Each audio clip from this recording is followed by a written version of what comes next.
Hello and welcome to the Korean Beauty Show podcast.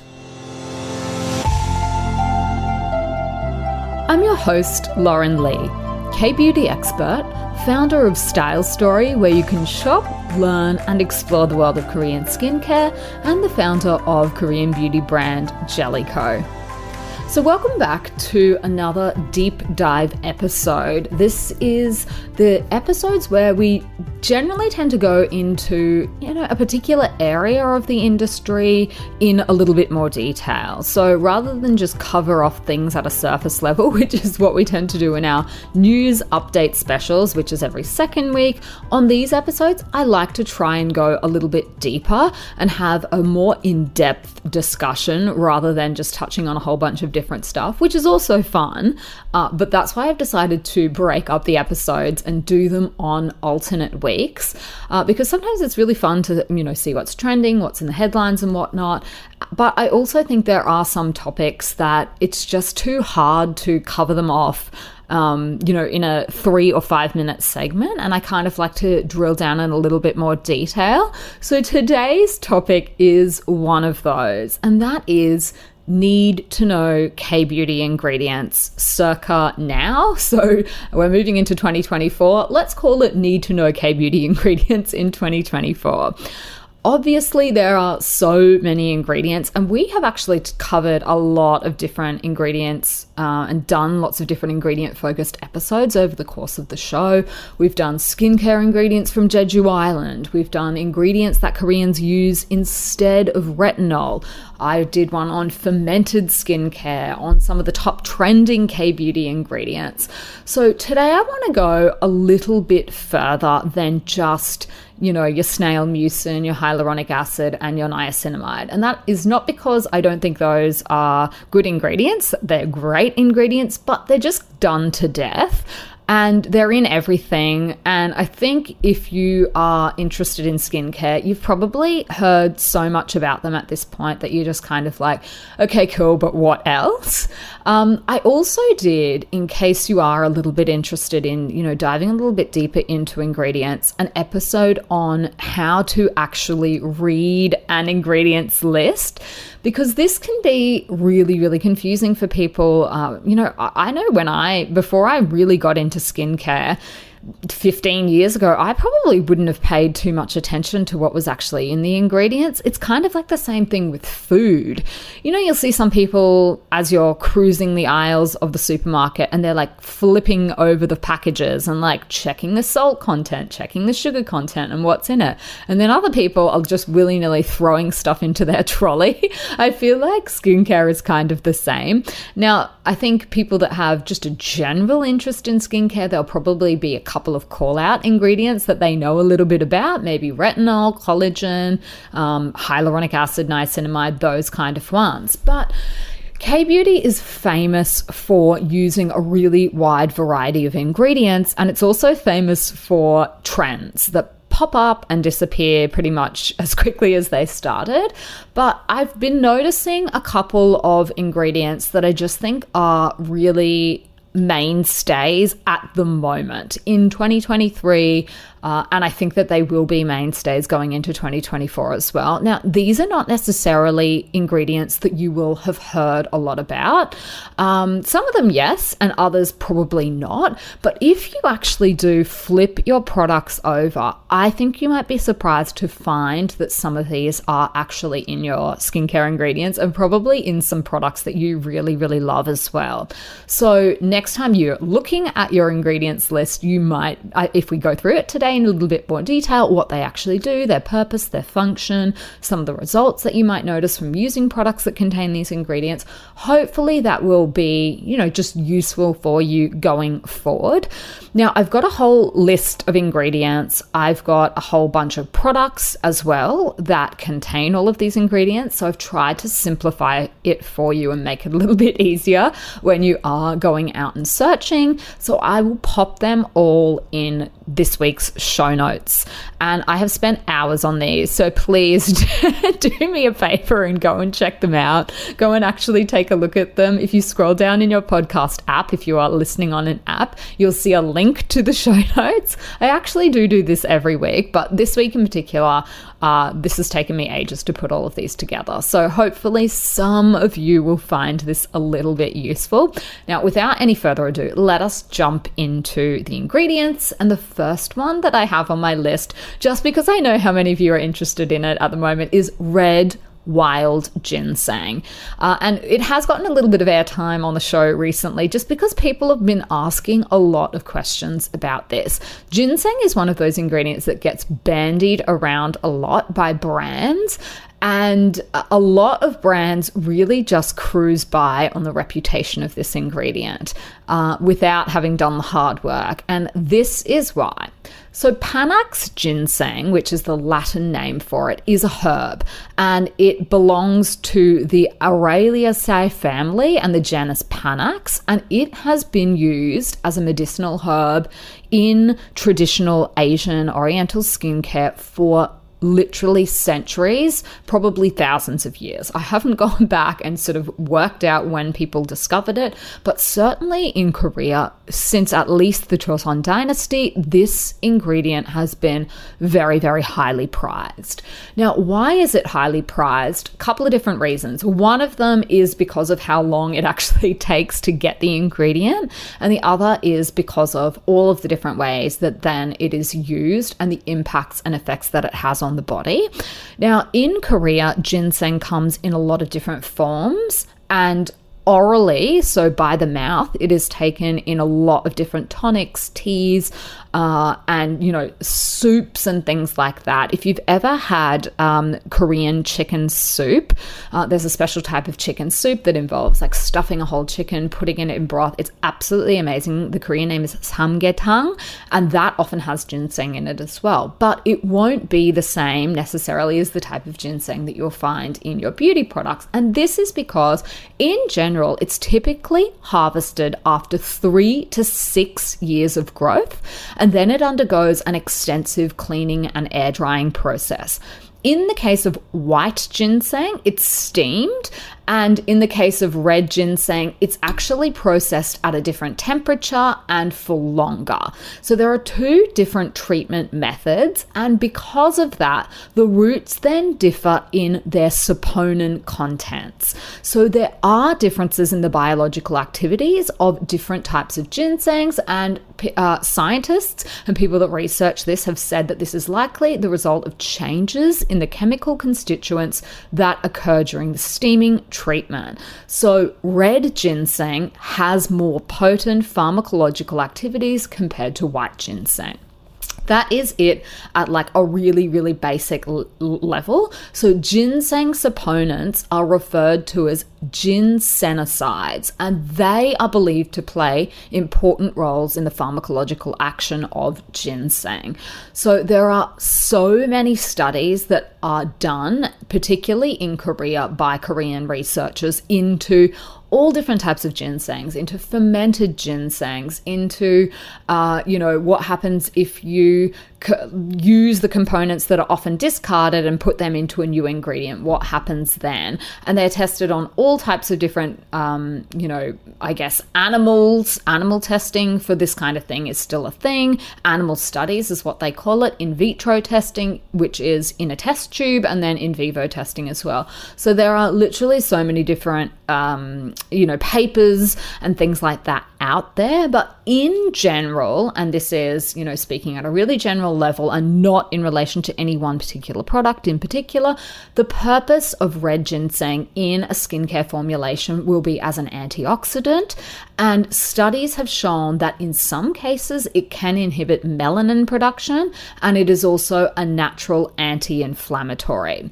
Now, one particular study that I came across, which was quite interesting, related to the skin, reported that the ethanol extracts of red ginseng increased collagen synthesis and also inhibited MMP1 activity.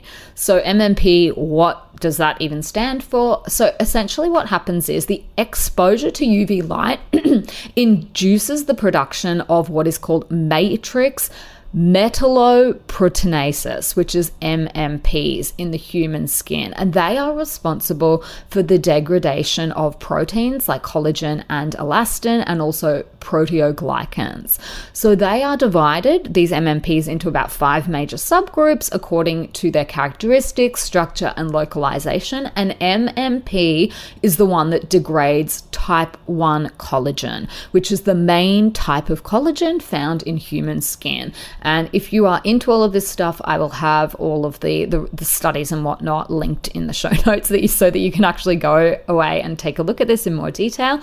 But basically, it has been reported that collagen synthesis is reduced in naturally aged skin and photo-aged skin. I think we all know that at this point. Your skin loses collagen as you age, and that starts happening pretty much from your mid-20s onwards. And there's, things that we can do to slow it down, but there's nothing that you can do to stop aging. So when this happens and we see this reduction in collagen synthesis as we increase our age, you will also notice an increase in the MMPs level as well. And that's where products like ginseng can come in handy, I guess, if you are trying to minimize some of the effects of aging on the skin. Now, that's at a very, very general level and not any research into a particular product. So that is really important to keep in mind. And the reason I say that is because if you see any like ingredient roundup type articles or whatnot online, what you will often notice is they'll have a scientist that they interview that says all these really impressive things about a particular ingredient, and then there'll be a bunch of different products that are suggested. And when it comes to things like ginseng as an ingredient, a lot of the suggested products do not necessarily contain the same types of ginseng that are being discussed by the scientists. So the things that have been studied and, the reports and whatnot are not in relation to that product in particular. So just keep that in mind.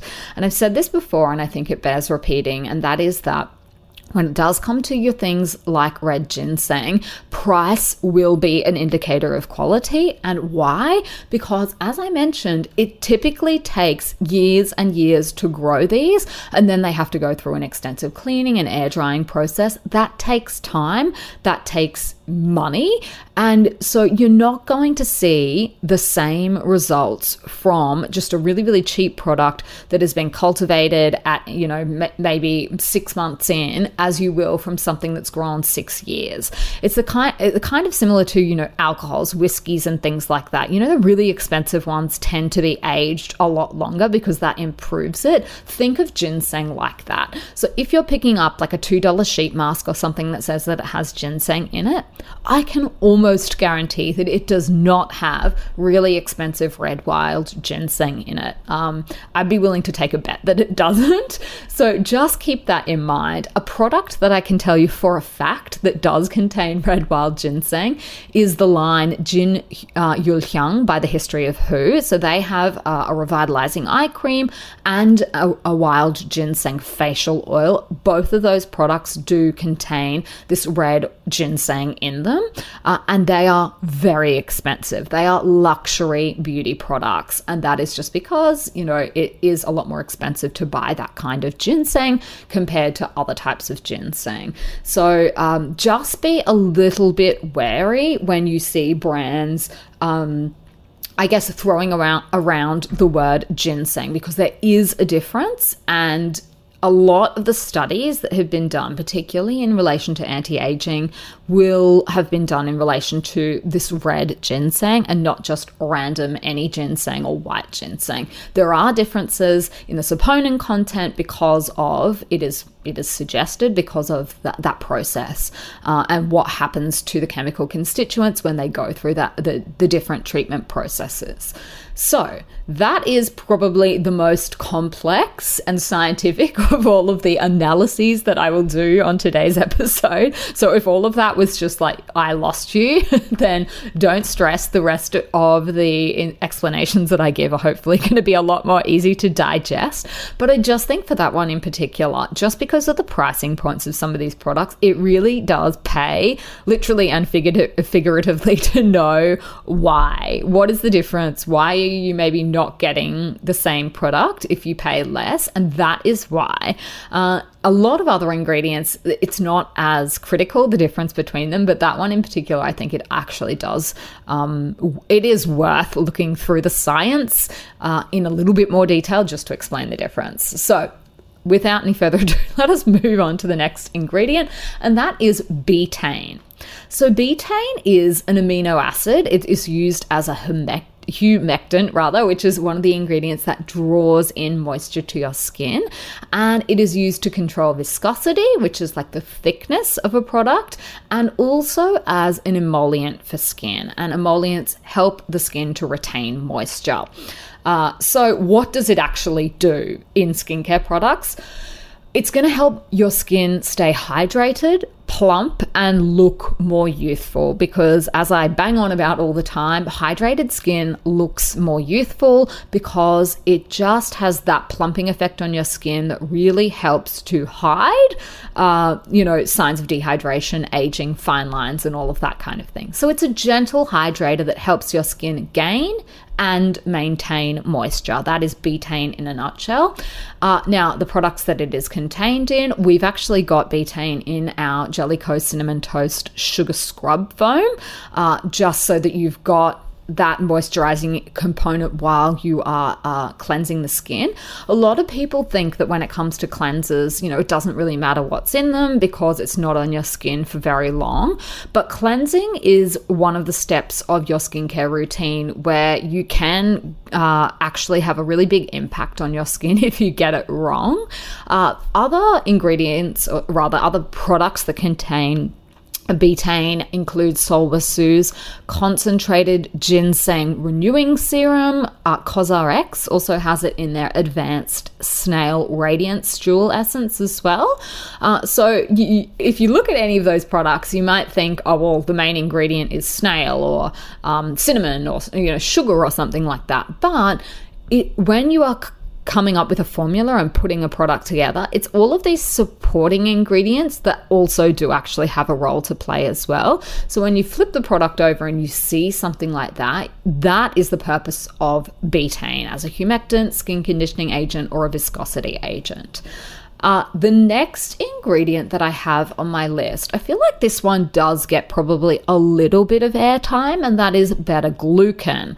And that is because I think there are a couple of Korean brands at the moment that are highlighting Beta Glucan as like a star ingredient in their formula. So what is it? It's a glucose chain that is used as an emollient, and it's also a bulking agent. So essentially it is going to be used to retain moisture in the skin and to condition your skin as well. You will notice that a lot of brands that are using it claim that it helps to prevent damage, soothe the skin, reduce redness and irritation, and it would do that by conditioning the skin. So that is its primary function and its primary purpose. So there are quite a few different K-beauty products that do contain Beta Glucan. We've got it in our bubble tea steam cream, Jellicoe's bubble tea steam cream, which is a moisturizer. And so that obviously makes sense. It's an emollient ingredient. You're going to want it in there. Tosuong has it in their SOS Red Clinic Ovalicin cream. And this is actually a type of product that is used particularly by people that do have damaged skin, people that have a lot of redness in their skin. And it's not the ingredient that they chose to highlight, but this is a really important supporting ingredient in the formula. Hamish has it in their Marine Care Eye Cream, and Applebee has it in their Centella Seeker Repair Cream as well. Now, the only other thing I would say about Beta Glucan, and this is really dependent on the individual product itself, is that even though we are using all of these words like preventing redness and irritation and helping to soothe the skin and prevent damage, you still cannot ignore the individual formulation of the product itself and whether it is right for your skin. A classic example I can think of a line that is devoted to Beta Glucan is the Unique one, which they've got a Beta Glucan cream and also a Beta Glucan serum.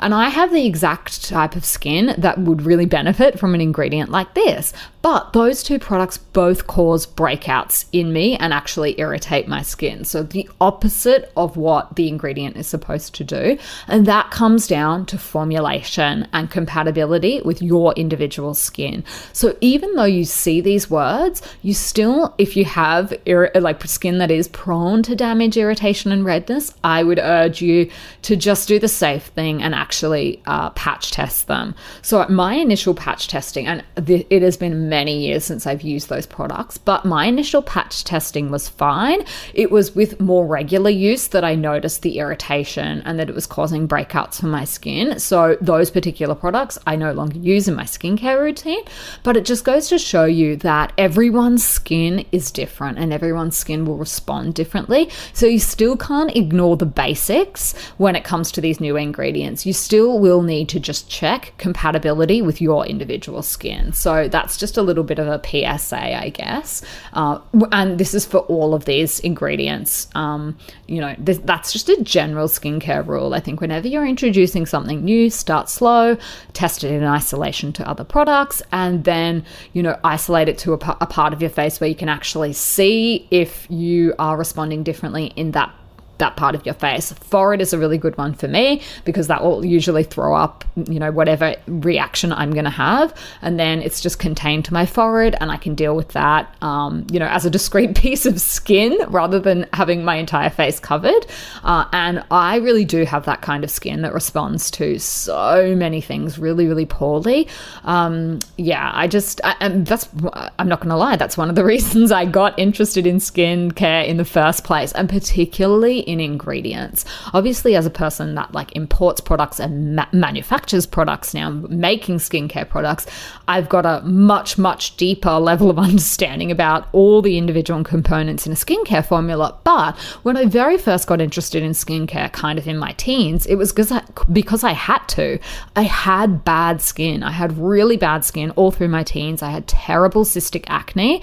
And then once that had cleared up, I was left with the scars behind. So I was kind of forced into getting knowledgeable about skincare from a younger age. Obviously now it was a hobby for many years and now it's become my business. But that is, I guess, where it all stemmed from for me. So a lot of people you will notice that are really into skincare, it will be because they've had an experience in their past. Maybe they're still dealing with it. Eczema, rosacea, psoriasis, something like that. They had to pay more attention to their skincare products. So now they know a lot more about them. I think that's pretty common. The next ingredient on my list is rice extract, and the inky name for this, so the chemical name is Oryza sativa, which is actually just the Latin name for it. So this is really, really popular in Korean skincare, has been for years. It does get a bit of airtime again because there are some popular products that focus on rice. But I think because it is such a simple ingredient, sometimes it can get overlooked. So basically what we're talking about here is the extracts from a grain of rice, and it's used as an emollient for the skin and also for the hair. So helping you to retain moisture. What does it actually do? Well, this will depend on which part of the rice is being used. Is it the rice water? Is it, the extracts from the rice itself and how it was prepared? But in general, it will help to deliver antioxidant benefits to your skin, and it can play a role in repairing visible skin damage as well. So that's what it actually does. It is in quite a few products. Some of them are a little bit more obvious. For example, the Beauty of Joseon Deep Glow Serum, they call it rice plus alpha-arbutin. So you can take away from that it does actually have rice in it. I'm From has a rice toner. That is quite popular. Skin Foods Rice Mask Wash Off. Is there anyone that hasn't tried this product at this point? I'm not sure. It's just so accessible. It's so cheap. I feel like that was, a real staple K-beauty product when Korean beauty first sort of, started getting a lot of mainstream attention. So I think a lot of people probably have tried that. We've got rice extract as well in our Jellicoe Cinnamon Toast Sugar Scrub Foam. So rice and sugar are both in there. So lots of different K-beauty products to look out for that actually do have Oriza sativa or rice extract in them. Now, another ingredient that is a personal favorite of mine is birch sap. And this can go by different inky names. One of them is Betula alba leaf water. Another one is Betula platyphila japonica. So I'll have links to those in the show notes, but that is basically just the Latin name. And that is because it comes from a tree. So it is an excellent emollient for the skin, and it also can help with skin conditioning, retaining moisture, all of those good things. And what does it actually do? Well, because it has these hydrating benefits and it contains 17 amino acids, it's full of minerals, enzymes, proteins, antioxidants, and vitamins. It is just a really stellar ingredient. It possesses quite a unique molecular structure, and that is because it's small enough to penetrate into your skin.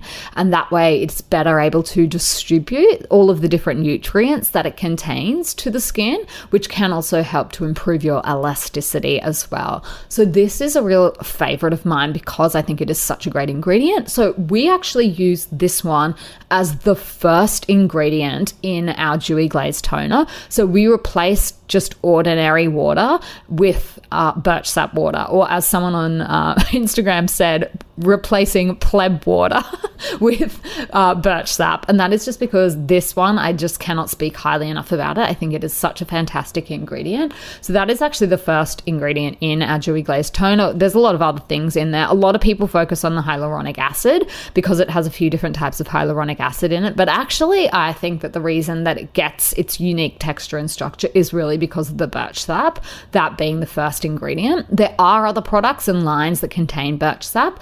CosRx's oil-free ultra moisturizing lotion actually has this in it, and so too does Neogen's Real Ferment line. So they've got like a micro serum, they have a toner and an essence as well that all contain this as an ingredient. They are really highlighting the ferments in that line, but technically it also does contain birch sap. Now, another one that I think is increasing in popularity at the moment is heart leaf. And you may have seen this one by its inky name, its Latin name, which is Houtunia cordata. And again, that is because it comes from a plant. So that is just the plant's name.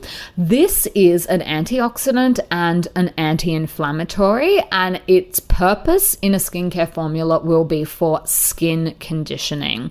So it contains an abundance of amino acids and fatty acids. So it's just a generally good ingredient for people that are looking to improve the strength of their skin barrier and to soothe irritation. Obviously, I would, make sure that it is compatible with your skin, but that is its purpose and what it actually does in skincare products.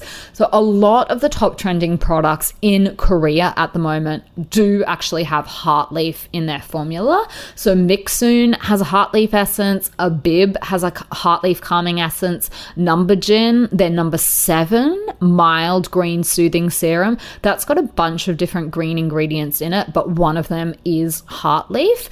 One Thing has a product which is called Houtunia cordata extract, and that is the key ingredient in that. And then Access Y also has a Sarah heart, and they get the heart from heart leaf and Sarah from ceramides, and that is in their My Type Duo cream. And that's one of those products that has 2 different sides to the moisturizer, and one part of it is supposed to be, it's for combination skin. So one part of it is supposed to be for the portion of your face that is oilier, and then the other portion of the cream is supposed to be for the drier parts of your face. So some brands are doing this if they're focusing on combination skin, giving you like 2 products in one. So that is one of those products.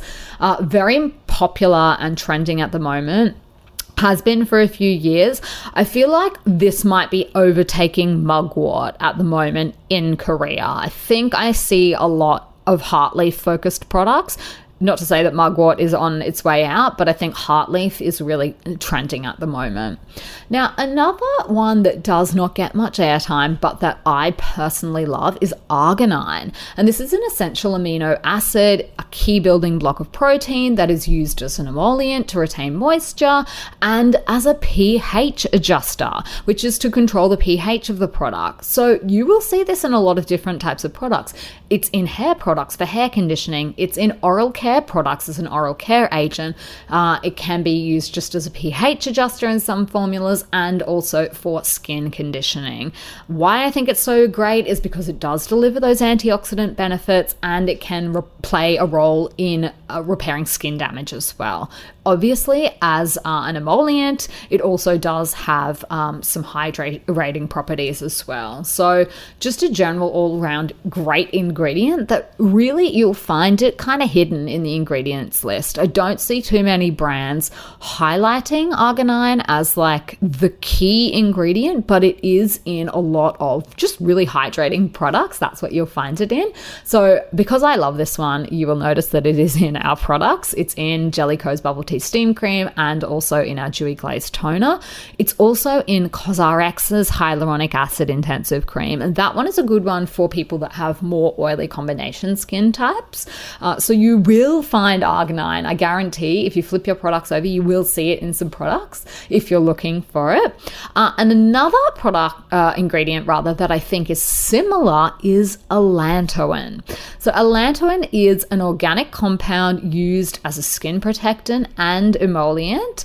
And its functions, it has so many different functions. It's a really multi-purpose ingredient. It is a good ingredient for rejuvenating the skin, for hydrating the skin, and reducing transepidermal water loss, which is sometimes abbreviated to TEWL, TEWL. If you see that, that's actually what it's referring to. It also functions as a smoothing and soothing ingredient, as a moisturizing ingredient, improving dullness. And again, it's one of these ingredients that I don't think I've ever seen a brand highlighting this as like the key ingredient in their formula, but it's quite popular in K-beauty and you will see it in products when you look for it. Our Bubble Tea Steam Cream contains allantoin. So too does Tosuung's Spot Whitening Vitaclinic Cream, which is a very, very popular product, a beautiful moisturizer for people that have issues with pigmentation, dullness and whatnot. Applebee has it in their Centella Mist Toner. So even though they're calling out Centella as the key ingredient, it also does have this as a supporting ingredient. So keep an eye out for that one. That is another one that I just think doesn't get much airtime, but I really, really do enjoy it in formulas. Now, this one is no secret that I love panthenol. Panthenol is also known as provitamin B5, and it's a very popular ingredient, not only in K-beauty, but in Western beauty products as well. I think this is just an all-around skincare favorite. It's used as an emollient for skin and hair, but also as a solvent. So what does that mean? That means that it actually dissolves ingredients in a solution. So to give you a different type of texture to your product. So you will see it in hair conditioning products, skin conditioning products, lots of different products. It is a great moisturizing ingredient, and research has shown that it does decrease transepidermal water loss at just 1% of the formula. So that it will give you a more supple feel and appearance to your skin. It can rapidly hydrate skin. You will notice panthenol in a lot of products for babies if you have a baby, because you're often, multiple times a day you're changing their nappy, and they can get nappy rashes and all of these kind of things because it's like it's rubbing on their skin constantly, and then they pee their nappy or poo their nappy, and then that's on their bum, so you have to clean it all off, and that whole process is very abrasive to the skin. So often babies will end up with nappy rashes, and if you have a look at the products that you're using for your baby's bum, oftentimes it will contain panthenol in the formula. So it is a very well respected and well loved ingredient. because it is one of my personal favorites, I literally shoved it in everything. It's in our bubble tea steam cream, our cherry blossom sleeping mask. It's in our dewy glaze toner as well. It's also in Toaster Wong's hyaluronic acid aqua ampoule. So that is a really nice formula as well that does have multiple different molecular weights of hyaluronic acid and also panthenol. So just a treat for the skin. Panthenol is just a great go-to ingredient for people that do have really dry skin, who are also prone to, barrier damage, irritation, sensitivity, which is me to a T. That's why I love it. Now, another one, and this is the final ingredient that I have for you on my list, is squalane. And I think that this is probably getting a little bit more attention, but again, I feel like I don't see it really highlighted as much as other ingredients. Certainly not as much as, the really popular ones like snail mucin or whatnot, even though it's actually in quite a lot of different products. It's a hydrocarbon made from a carbon and hydrogen. It is used as an emollient for hair, so to retain moisture in your hair, and also as an occlusive for the skin, so to help hold moisture in.